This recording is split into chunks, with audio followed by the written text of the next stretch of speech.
we'd like to invite the press and any citizens here.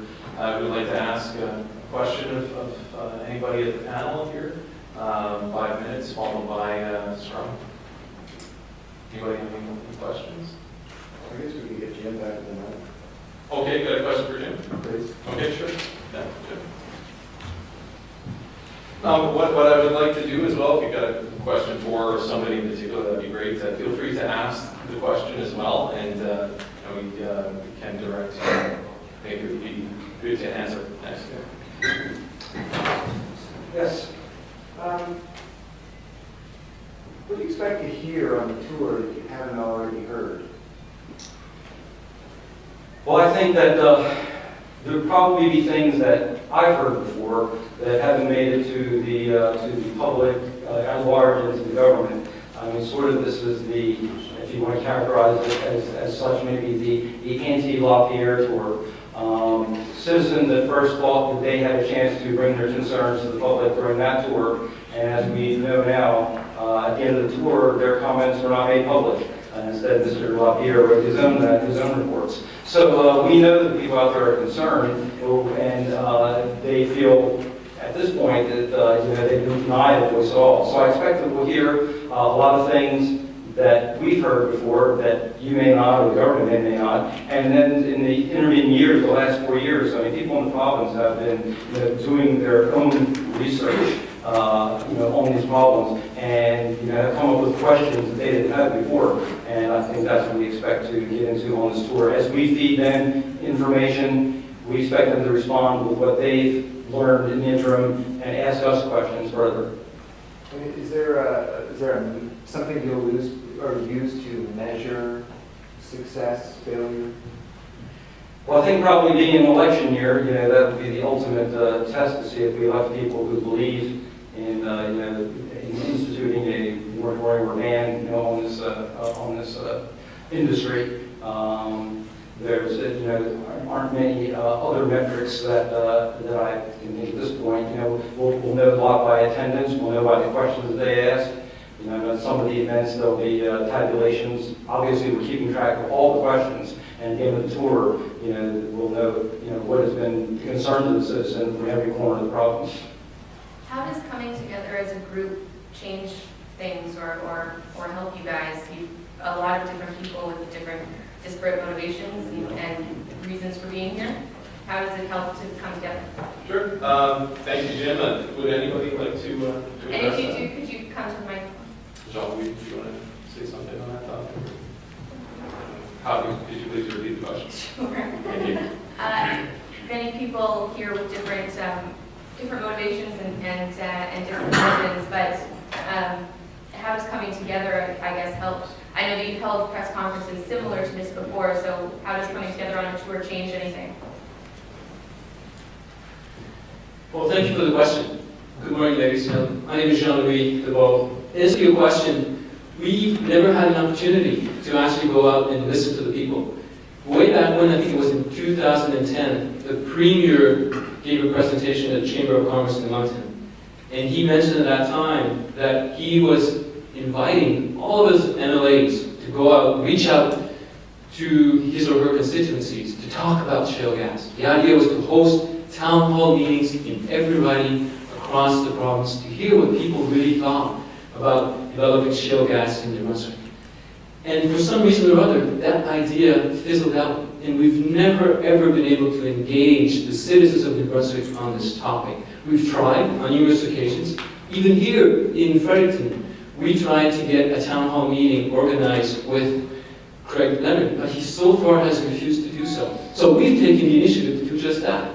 We've pulled together our efforts. We are very pleased that the labor movement has joined us in this event. So we think that we're going to be quite successful in going out to the people, engaging them in discussions on whether or not they feel that shale gas is the right way to go. But more importantly, we want to talk about the economic development.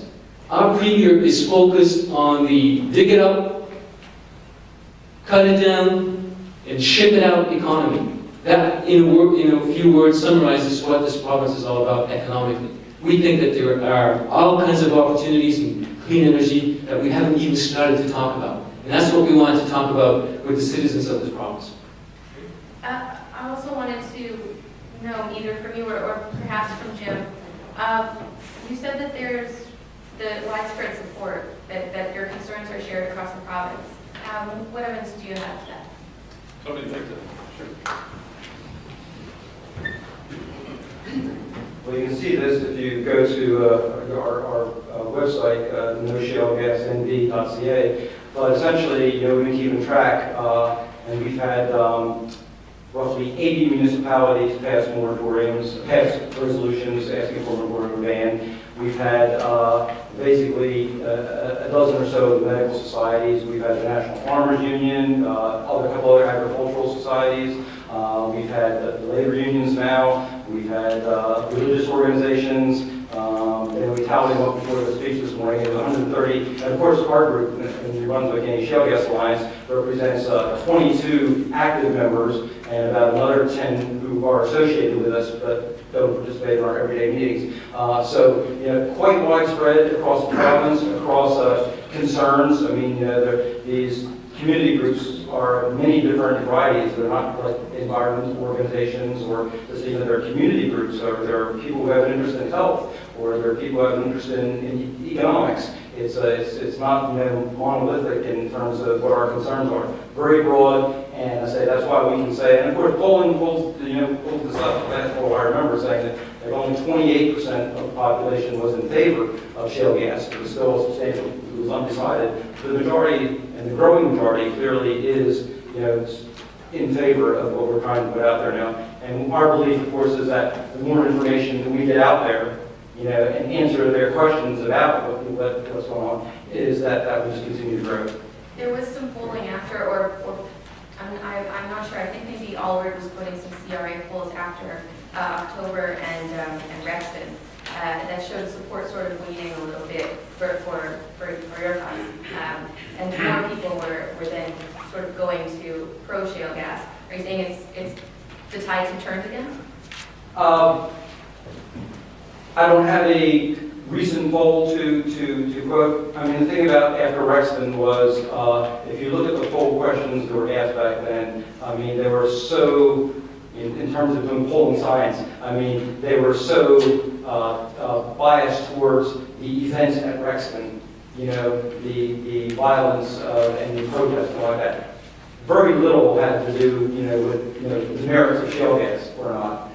So you always get that kind of, if you look at any issue, when you have these emotional incidences, polls go like this. So we think that that's really not a good measure of what people think about the industry itself. I wanted to ask about the research that you'll be presenting. Are there some specific reports that you're going to cite when going across the province? I believe so. I believe so, yes. Roy Reese, if you would like to answer your first question, and then we'll call it a day. One of the things that inspired creating an organization that was made up of the 30 organizations that had already come out against shale gas is looking back on the initiative that we took at the time that the previous government was trying to sell energy power. And one of the great things that happened was a tremendously empowering experience for the people of New Brunswick to be able to come together and say, we are against this. We were able to influence 6 liberal MLAs at that time who deviated from the government's position on that, and that was kind of the death knell to the memorandum of understanding on the sale of electric power. We applied that same kind of principle to creating what has now become the BASCA, the New Brunswick Anti-Shale Gas Alliance, where there were 30 community organizations, but they weren't united with a strategic plan and an approach to dealing with both the industry and the government on this issue. And so we created a strategic plan of which 22 of those 30 organizations have endorsed. And by working together, we've been able, in conjunction with the Council of Canadians and also with the labor union, to come up with this voice of the people's court, which actually gets the the scientific-based peer-reviewed study out to the public, which we haven't been able to do through the press. Okay, so this is our opportunity to present that information to the public, and they can make a choice then. Otherwise, they're being asked to make a choice in ignorance of a lot of the facts. And that's the beauty of the tour, is that we can take those facts to the public. Very nice. Thank you, ladies and gentlemen. Thank you, press people, citizens. And so I'd like to conclude the press conference. And please stick around. We have coffee at the back here. We have some literature and documents for your perusal. And if you want to ask anybody here some questions, I think that everybody's willing to talk to you. So thanks for coming out in the snowstorm.